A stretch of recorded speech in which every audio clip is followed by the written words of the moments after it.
Thank you so much, Ruchika. And so we're slowly transitioning into the final bit of our talk, and I'm going to invite all of you who want to join in us around the table, if you have the time, energy, to join us for the next 20, 30 minutes as we kind of end in the note that we wanted to end, and so we're going to digest it together.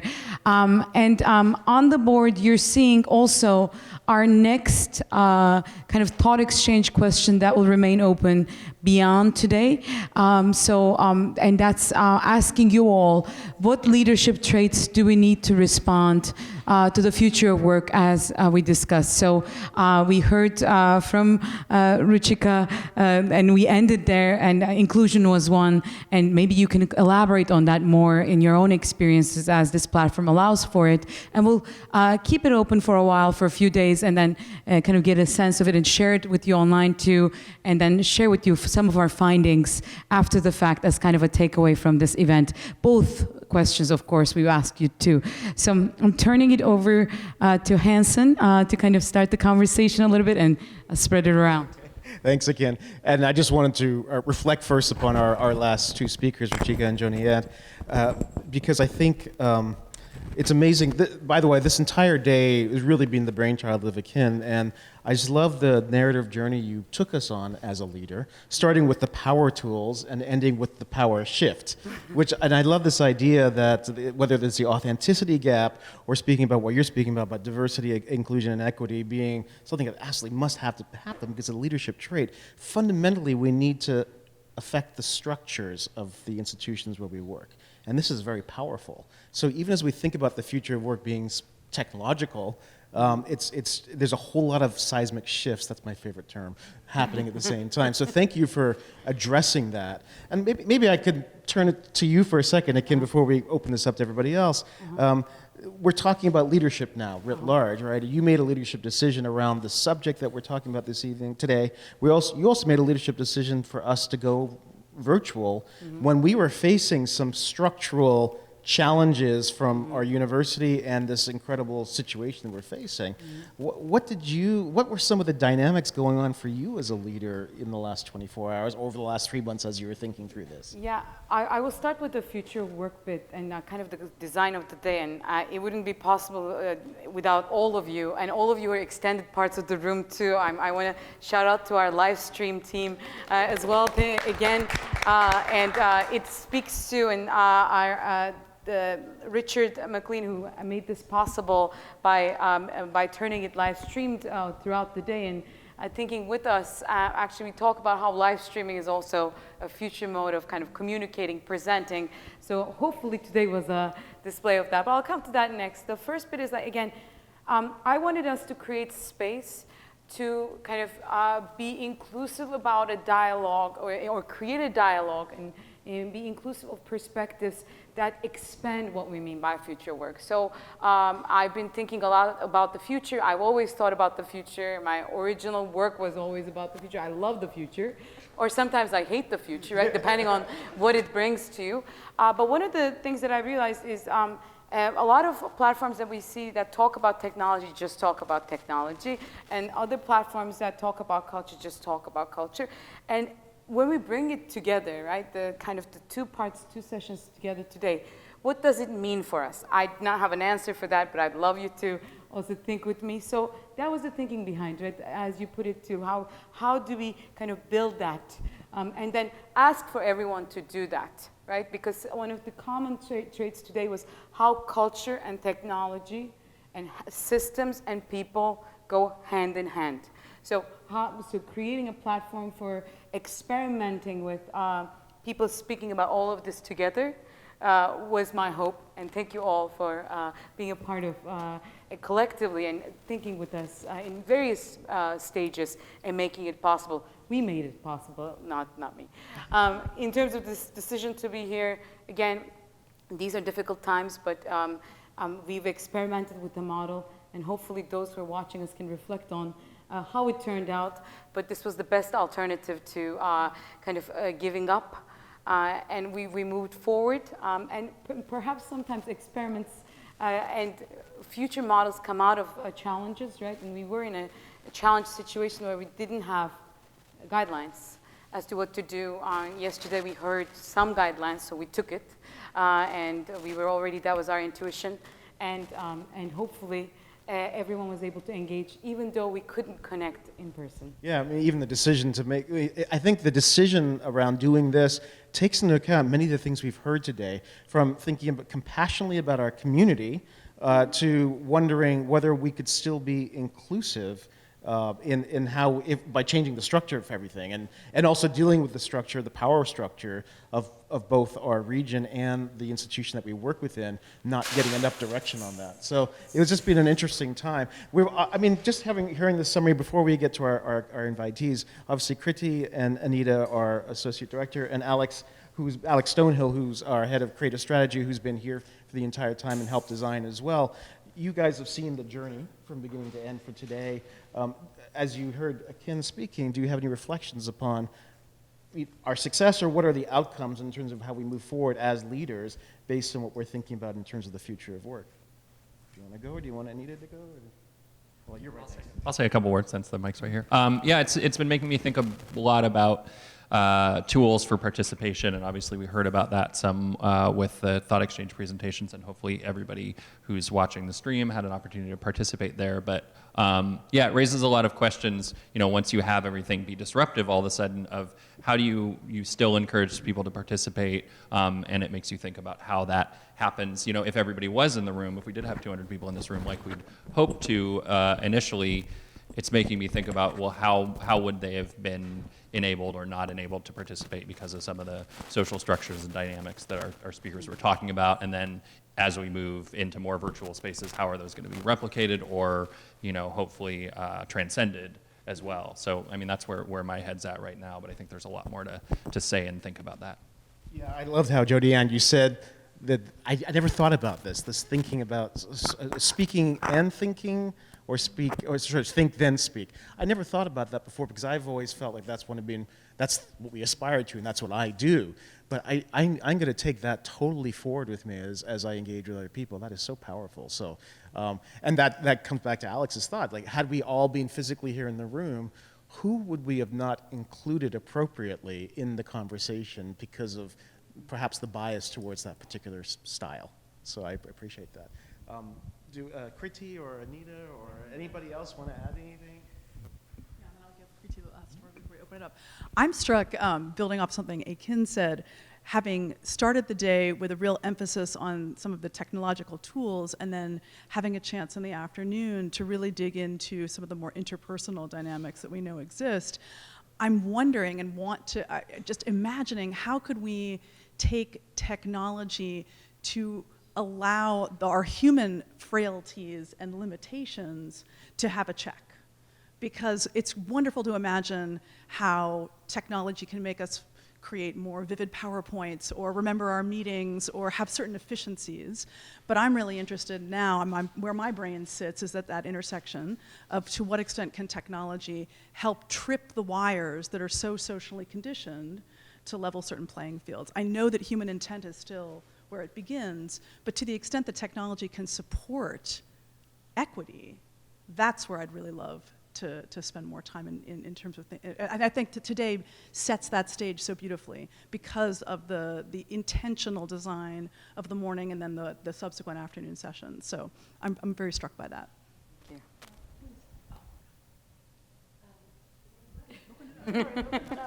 I feel like I already took the mic for so long up on stage, but I'll be super quick. So I think I've thought about this very, very often. So there are two sides to this. Unfortunately, bias does get coded into the technology, and we've seen that. We've seen that with failures in photo recognition apps to recognize darker faces, especially black faces. We've seen that in failures of things like automatic hand sanitizers that don't, which we desperately need at this stage, but actually have been shown to not, to not be part of the data set, to not have darker skinned people part of the data set, so that the technology does not actually detect your hand. So that's a huge issue that I think we're dealing with. On the other side, if we do have inclusive teams building those data sets, being part of the data sets as well as actually building the technology, I think there's huge potential, right? And whether that's looking at things like when you're, one company I really love is Textio, and they were here. Yeah. And I've actually recommended Textio to a number of my clients because I really find that when you put out job listings, it makes a huge difference if you're not inclusive in your language. In fact, I kind of think it even signals what an organization's culture is going to be like, because I remember when I applied for a job in technology, the role asked for someone who's very analytical, and I didn't want to apply. And then someone actually reached out to me and said, please apply, and I did, and got in and had not a very positive experience. And so I think when companies are intentional about using technology to actually create a more inclusive workplace, more of that inclusive leadership, there's great potential there. So I think the answer is still the human intention of building teams that are diverse and inclusive to build technology that is diverse and inclusive. Since we're right over there, actually, I'll keep the microphone over there and give it over first to Rodger. Rodger has been helping out all day today. Thank you so much. And also bringing one of many, actually, student perspectives. Everyone, well, pretty much everyone has some sort of an affiliation with our program. Alex is also enrolled in the program right now, so we're very excited to have you embedded with us in so many different ways. But I wanted to get your quick take on what we're in thinking about leadership and traits and just words or concepts that kind of stood out to you as someone in the program from the day listening to it. You could just pick one, or you could reflect on more than one, as you were also seeing people react online in the thought exchange platform. What were some things that you will take away from today as you move forward to the weekend? I think in looking at the thought exchange platform, the highest upvoted comment was referring to the divide that technology is going to create between the have access to technology and the have not. Mm-hmm. And I was really excited to hear about the presentation about the gig economy, mm-hmm. and the reality that was really new and shocking to me. I mean, I knew it was bad, mm-hmm. but 80 cents, I didn't know it was that bad. Mm-hmm. And it's great to see how this whole event has been first technology, then social, and now how can we merge these two spheres together? Mm-hmm. Mm-hmm. And yeah. I wonder if I can use that as a segue to Nandini, because I know the initiative that you're trying to create through SETI, you were going to create through SETI, is very much trying to address that divide between the actual technology and who has the say about the control of that technology, how we educate leaders accordingly around that technology, and looking at it less from a company-centric point of view and more from a community-centric point of view. Yeah, I think, one of the sort of things that have come up is that this is a systemic issue, and that I think inclusion has to be sort of collaborative, cross-sector, and has to really, really include people at every stage of the design. There's sort of performative sort of diversity and inclusion happening now, where we see the percentage of women or people of color growing in companies, but they're in HR or they're in communications, and the people who are making decisions about what's designed and what policies are created, and I'm thinking in different sectors, industry, policy, and that's still not inclusive. And so I think this education, research, innovation is something that should produce people who are involved in all of those sectors. And I think that has to be sort of collaborative.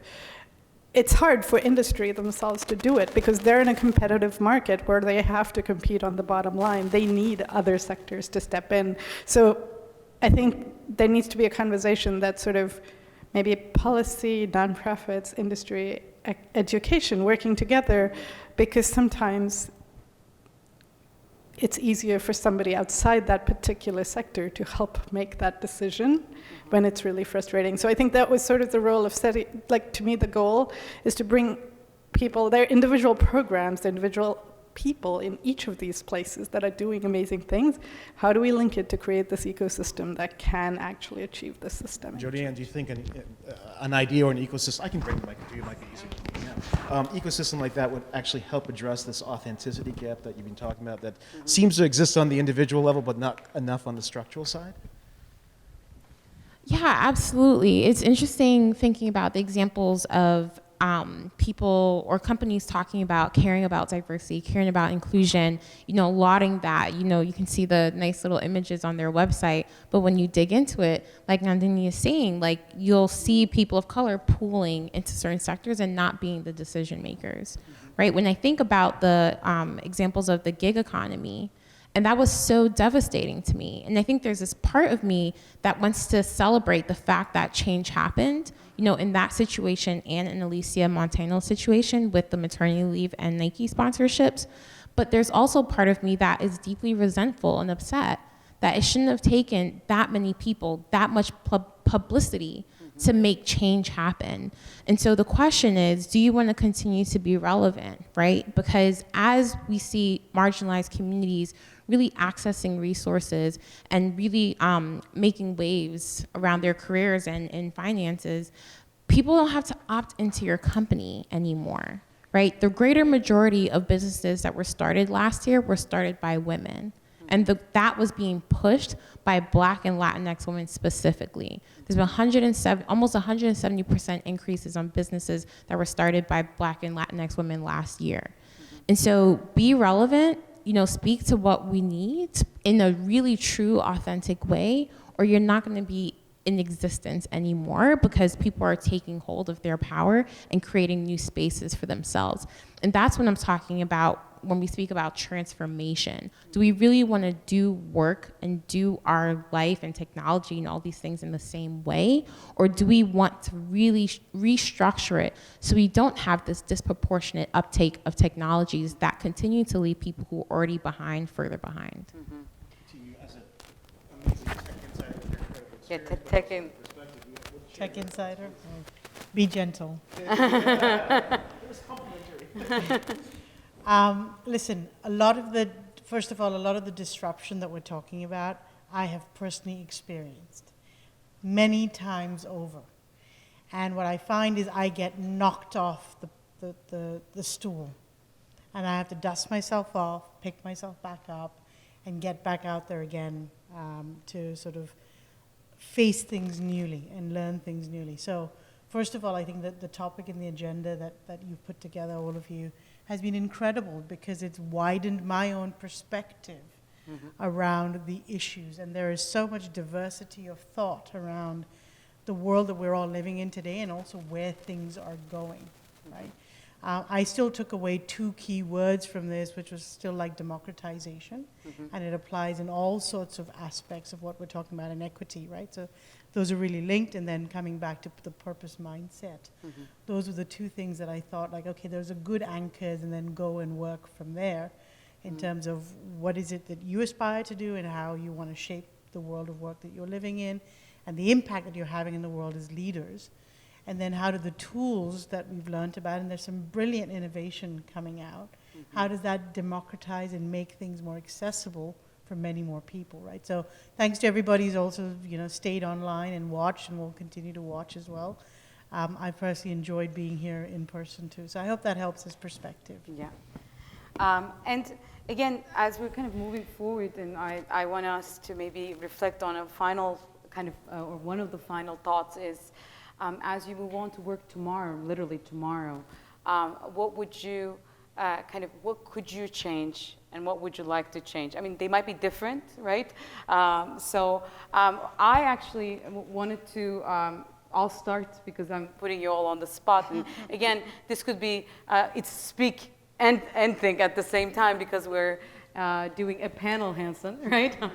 Hanson does not like panel discussions too much, but this is let's call this a platform, right? A platform, not Davos, but much more thoughtful. Anyway, but with that, I want to see. So for me, it's kind of creating a platform where we learn at my own work, right, and not my immediate work, but many work circles.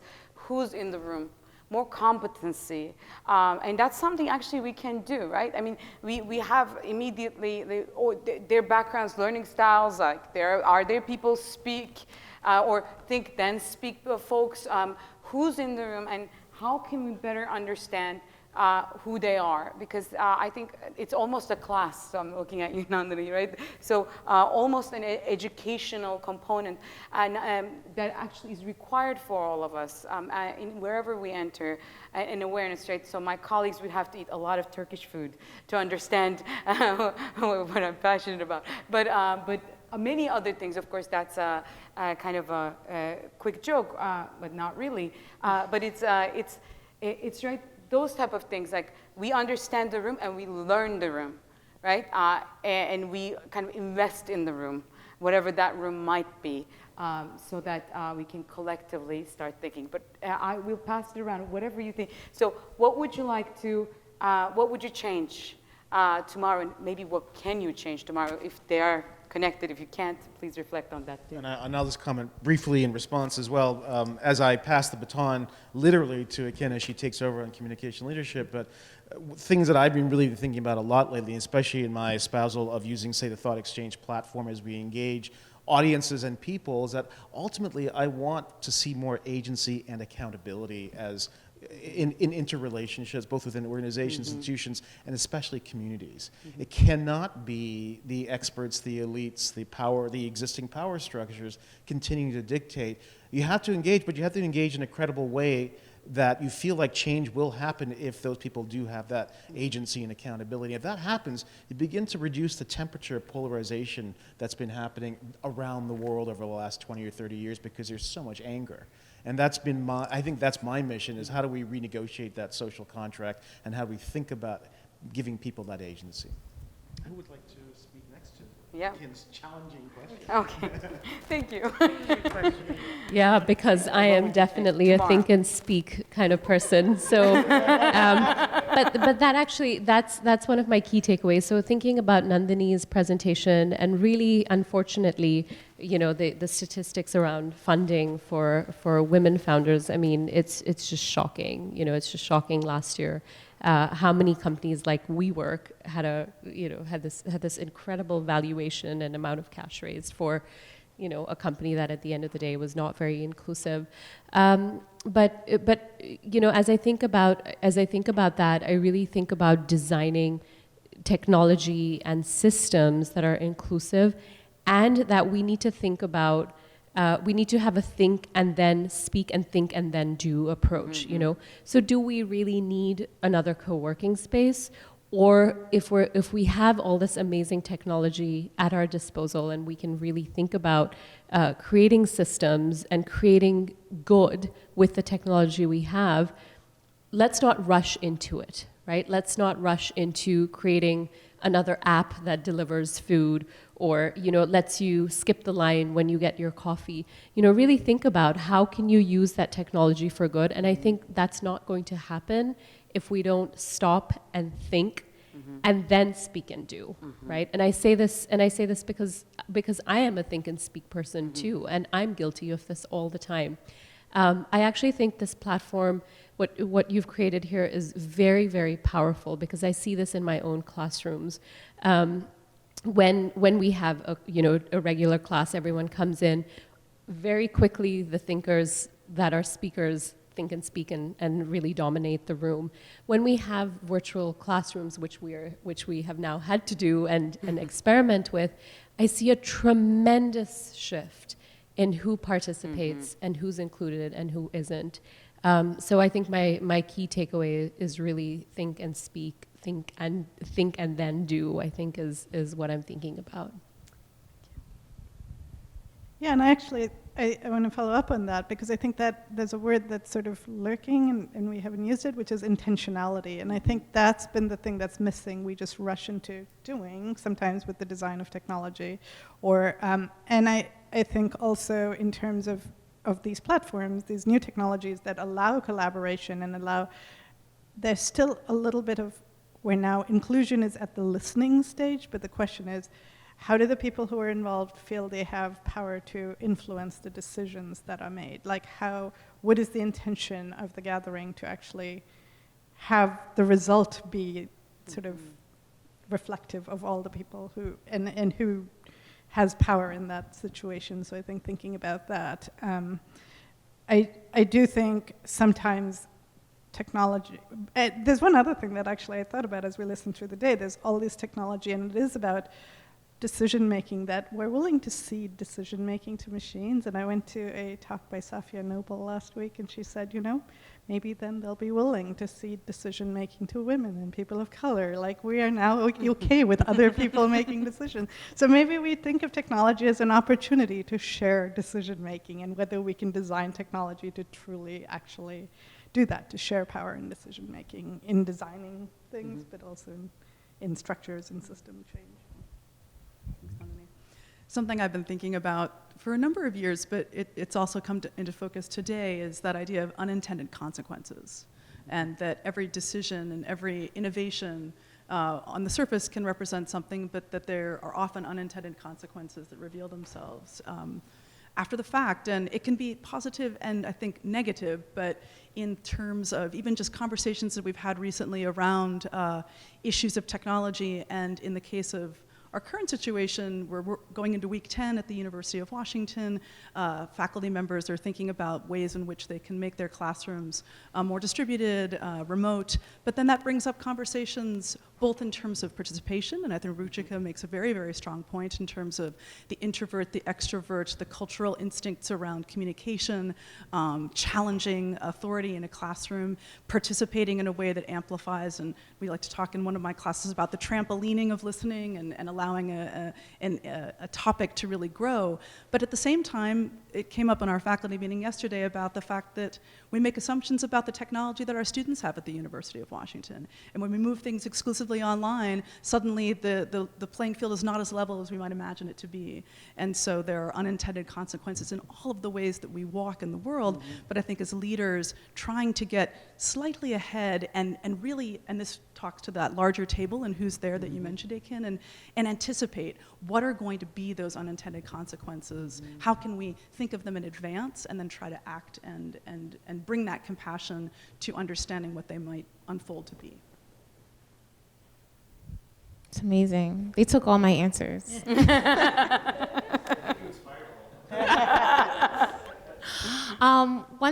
I will say, putting this presentation together and thinking about authenticity and a lot of the stresses that I have had in the workspace, sometimes it's this like very nebulous, hard to define experience that you're having. Like, why is this bothering me so much? Like, why is this impacting me? And to put this presentation together, I really had to reflect, what is the thing that's bothering me, and really listed them, and has given me so much clarity to be able to speak about this, not just from experience, but to give tactics, to give something that's a little easier to understand and to see that's happening in the workspace. And so one takeaway is I want to encourage other people who are watching, today or later, or, people that we can speak to really start defining these things, because it can ground the conversation, and it can ground the action, and it can ground your own mind and settle you a little bit, and maybe mitigate some of the actual physiological impacts that this chronic stress, particularly chronic racial stress, has on people. And so when we do that work, I'm not against looking at individuals or individual change, but like I said, we've over-indexed for that so much, and then we need to feel empowered and have that agency that you were talking about, Alex, to then realize that we can actually drive and change and transform institutions. And so making that connection is super important, but that we can't really be successful if we're not grounded in our own minds. She took my answer, no. I was actually just to build on what you just said, Jodi. It's, as I look at all the disruption and my own, again, bringing my own personal experience into this at the moment, where I find myself in life, I think one's own emotional and physical wellness is at the heart of this. Because if you're not centered and grounded, emotionally, physically, socially, mentally, financially, all the things sort of put together, it's really difficult to navigate all of these changes. So when things are off, and then you kind of have to evaluate and say, okay, what is bothering me, but what are also the things I can do? And it's hard to find that for yourself when the velocity and pace of change that's in front of you is that I've experienced personally has been tremendous. And so I think emotional intelligence, we talk about that a lot, but emotional wellness, or wellness, is the foundation for that intelligence to come through. So for me, it isn't a what will I change, but it's now like through the lessons that I've learned, what will I continue? Is the wellness piece of all those aspects that I've talked about as I continue to embark and then, take on new experiences or take on new challenges or be part of different sort of conversations. And Alex and Roger, what about you guys? Yeah, sure. So kind of taking the flip side of that, I'm thinking a lot about the power of structures, and we can think about like how as individuals we might be able to, or maybe organically those structures will change, but the status quo is also incredibly powerful, and maybe it's not just because there are nefarious actors at the top who want things to be that way, but because just the power of those systems as they are is very hard to change. A small example, working at the University of Washington, it's this massive institution, and in theory, it's not a profit-making, it's an educational institution that in theory has the public interest in mind, but still there are things that are so hard to change and things that we do wrong. We were talking about transparency of wages. Every time we're involved in posting a job at the university, it goes through the centralized university system, and there's a block to saying what the rate is. And you can find that information if you really dig, because it's public record, but every time we kind of like push a little bit to try to get it out there, or when I'm telling people about the job, I find out how much it is and tell them that, but that's not enough. I think there are things that we can do as individuals. I guess for me, I can think about like, there are probably some of these tools we've heard about, like Project Cortex, or there's ways that I could be in touch with all of the people who are struggling with the same thing and try to push for change from below, because the people at the top making those decisions are probably just kind of stuck there, in the mindset that they've been in, or this is the easiest way to do it, or this is the way that we've always done it, and they're not going to respond unless they're really pushed, and unless we say, this is, again, it seems like kind of a small thing, but we're not going to post any jobs, and like, let's get everybody together and not post any new jobs until we change this very small thing that's going to be a push towards equity. So I guess my main point here is just, what can we do as individuals? Like you were saying, we have to think about ourselves and our mental health and well-being first, but where are the places that we can flex our power, whether it's great or small, at the level that we're at, and try to demand some of these changes that will help change those structures. Well, it's been great listening to all these talks as a student and trying to figure out how I can push some of these leadership tools into the classroom and better promote being an ally to other students. But also, I am a working professional and I am a leader at my job, and I am applying this instantly to my new role as a leader, as a job, and my first leadership team meeting that I went to, where I was sort of hazed in a funny way, where we were asked embarrassing questions as soon as we're brought into our leadership meeting with the leadership team. And one of them was, who is your childhood celebrity crush? And the first thing that I thought of was, how many of these people know that I'm gay? So it brings me back to a place of reflecting on what the culture is, and looking that we don't need the culture fits. We need the culture additions. Yeah. Thank you. Thank you all. Thank you. Well, I think we're coming to the end. Thank you all for taking part in this futuristic day about the future.